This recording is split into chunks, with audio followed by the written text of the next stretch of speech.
بسم اللہ الرحمن الرحیم۔ دوستو، ایسے واقعات روز روز نہیں ہوتے۔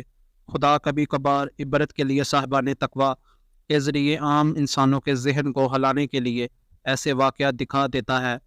کسی شہر کے مضافات میں ایک شخص رہا کرتا تھا۔ یہ شخص بے حد دیندار اور پرہیزگار تھا۔ اس کا معمول تھا کہ ہر شب جمعہ شہر کے قبرستان جاتا اور ہر قبر پر فاتحہ پڑھتا۔ ایک روز اس کا ایک دوست اس سے ملاقات کے لیے گیا تو اس کو بے حد پریشان دیکھا۔ اس نے ماجرا پوچھا تو کہنے لگا کہ میں ہر شب جمعہ قبرستان جاتا ہوں اور وہاں خاص طور پر ہر قبر پر فاتحہ پڑھتا ہوں، اور ایک عجیب واقعہ میرے ساتھ ہوا۔ جمعے کو قبرستان کے دروازے سے داخل ہوا۔ داخل ہونے کے بعد آج پہلی قبر میں کھڑے ہو کر فاتحہ پڑھنے لگا۔ اس وقت میری توجہ اس قبر کی طرف تھی۔ ایک مرتبہ مجھے محسوس ہوا جیسے کوئی انتہائی بہترین خوشبو لگائے ہوئے قبرستان میں داخل ہوا ہے، اور میری ناک میں ایسی خوشبو آئی کہ میں نے زندگی میں کبھی ایسی خوشبو محسوس نہ کی۔ میں حیران ہوا کہ شادی بیاہ میں تو خوشبو لگانا ایک معمول کی بات ہے، یا قبرستان میں ایسی خوشبو لگائے ہوئے کون آ گیا؟ دیکھا کہ قبرستان کے دروازے سے ایک بہت ہی خوبصورت لیکن جسمانی طور پر کچھ کمزور سا نوجوان داخل ہو رہا ہے۔ وہ نوجوان چلتے چلتے قبرستان کے آخر میں ایک قبر پر جا کر رک گیا۔ یہ بالکل نہیں دکھائی دے رہی تھی۔ میں نے سوچا کہ شاید اس کا کوئی رشتہ دار کچھ دن پہلے ہی فوت ہوا ہے اور وہ اس کی قبر پر فاتحہ پڑھنے کے لیے آیا ہے۔ میں فاتحہ پڑھ کر آگے بڑھ گیا اور دوسری قبر پر فاتحہ پڑھنے میں مشغول ہو گیا۔ یوں ہی میری نگاہ اٹھ گئی تو دیکھا کہ وہ نوجوان تو غائب ہے۔ میں حیران رہ گیا کہ اچانک وہ کہاں غائب ہو گیا۔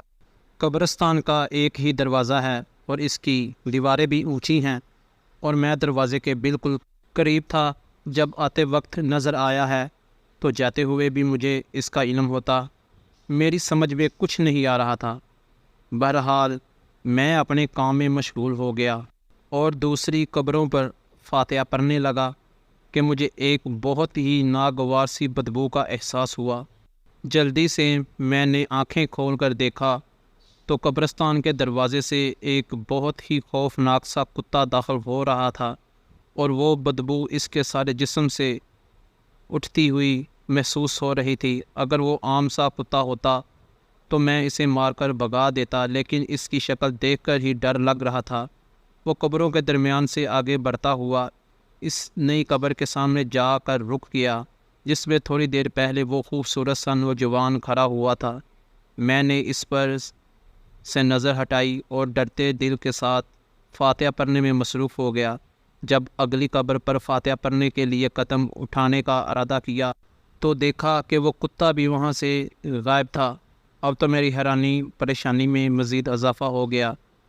پہلے بہترین خوشبو لگایا ہوا نوجوان دروازے سے داخل ہو کر اس پر نئی قبر پر رک گیا اور غائب ہو گیا۔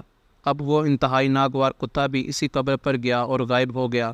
میرا دماغ کام نہیں کر رہا تھا کہ یہ کیا ماجرا ہے۔ بہرحال اسی حیرانی اور پریشانی کے عالم میں نے اپنی مصروفیات کو جاری رکھا، قبروں پر فاتحہ خوانی شروع کر دی کہ یکا یک میرے کانوں میں ایسی آواز آئی کہ جیسے کسی جانور نے کسی پر حملہ کر دیا ہو، اور پھر کسی انسان کی چیخنے کی آواز آئی۔ وہ مدد کے لیے پکار رہا تھا۔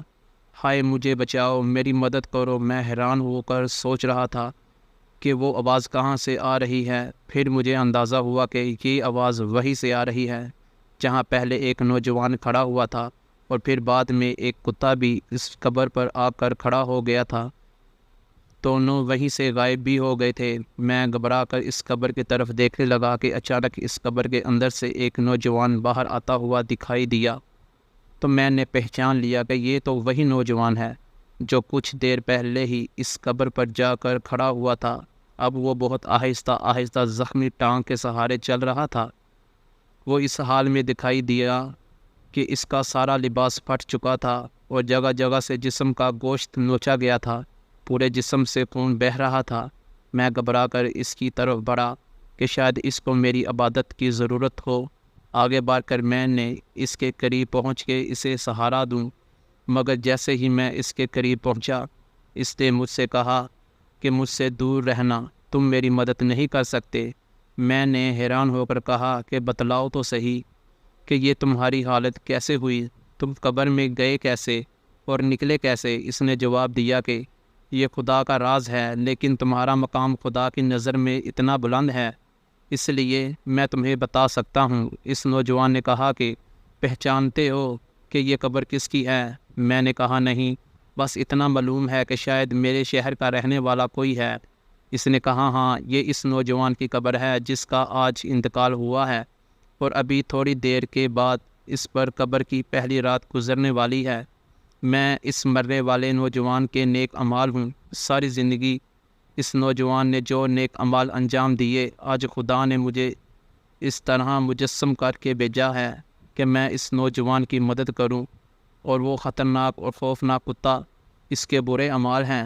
ساری زندگی اس نے جو گناہ انجام دیے، خدا نے ان کو کتے کی شکل میں تبدیل کر کے بھیجا ہے۔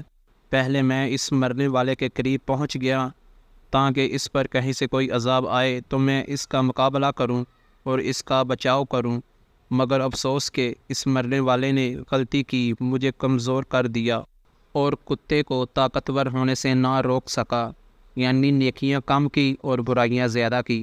جب وہ کتا اس کے قبر میں داخل ہوا اور مرنے والے پر حملہ کرنا چاہا تو میں نے آگے بڑھ کر اس کا دفاع کرنا چاہا، مگر میں کمزور تھا، کیسے اس کا مقابلہ کرتا، اور آخر میں شکست کھا کر باہر آنا پڑا۔ اب یہ مرنے والا ہے، قیامت تک اس کے برے اعمال ہیں جو اس کو اس قبر میں ستاتے اور تنگ کرتے رہیں گے۔ کاش کہ اپنی زندگی میں مجھے کم سے کم اتنا طاقتور بنا جاتا کہ آج میں اسے قبر میں عذاب خدا سے بچا لیتا۔